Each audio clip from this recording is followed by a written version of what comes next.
Mashq daftarining 21-beti o'lchov birliklarini almashtirish. 5-topshiriq. Birinchisini o'qiymiz. O'lchov birliklarini biridan ikkinchisiga o'tkazing.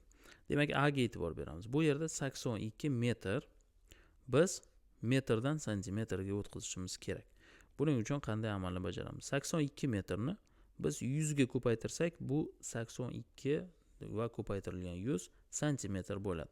Ya'ni 100 ga ko'paytirish qoidasini eslaymiz. 82 ga 100 ni ko'paytirganimizda 82 ortidan 2 ta nolni yozamiz. Ya'ni 8200 santimetr bo'ladi.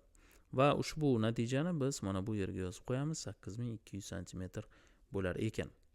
Buni belgilaymiz va B ga o'tamiz. 12,5 metr. Buni ham santimetrga o'zgartirishimiz kerak.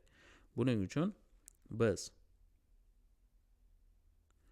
12,5 ni ko'paytiramiz 100 ga. Va bunda natijamiz santimetrda kelib chiqadi. Endi 100 ga ko'paytirish qoidasiga asosan vergul bilan ishlaymiz. Vergulni biz o'ng tomonga 2 marta yurg'izamiz. 1 5 ning oldiga yurdi.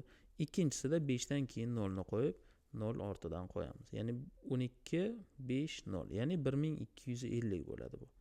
Santimetrni tashkil etadi. Va ushbu natija bizda javob bo'ladi 1250 santimetr.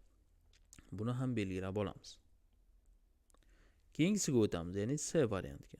C variantda 0,146 metr buni santimetrga o'zgartirishimiz kerak. Xo'p, 0,146 ni biz 100 ga ko'paytiramiz va shunda javobimiz santimetr bo'ladi.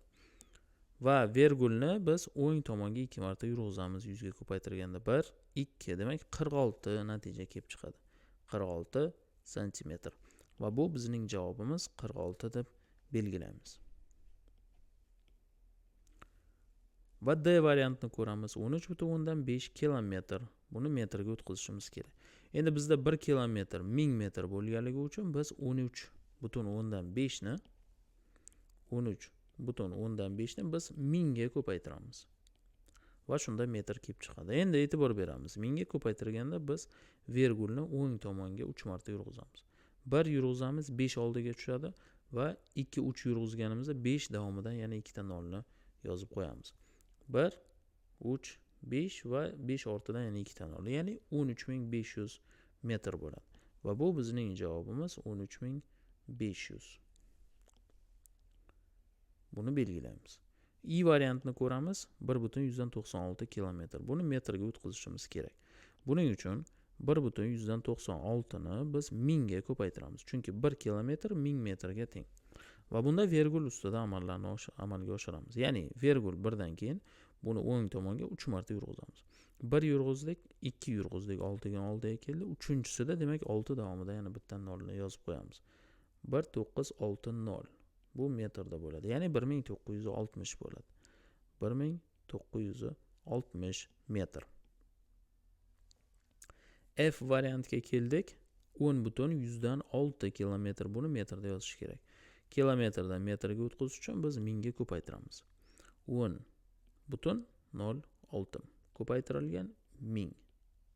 Endi 1000 ga ko'paytirganda vergulni biz o'ng tomonga 3 marta yurg'izamiz. 1 2 3 3 ta demak 6 oldidan bitta nol yozilinadi. Ya'ni 10,06 va yana bitta nol. Bu metrda bo'ladi. O'qiydigan bo'lsak bu bizda 10,060 metr degan. 10,060. Shu betdagi barcha topshiriqlarni bajarib oldik.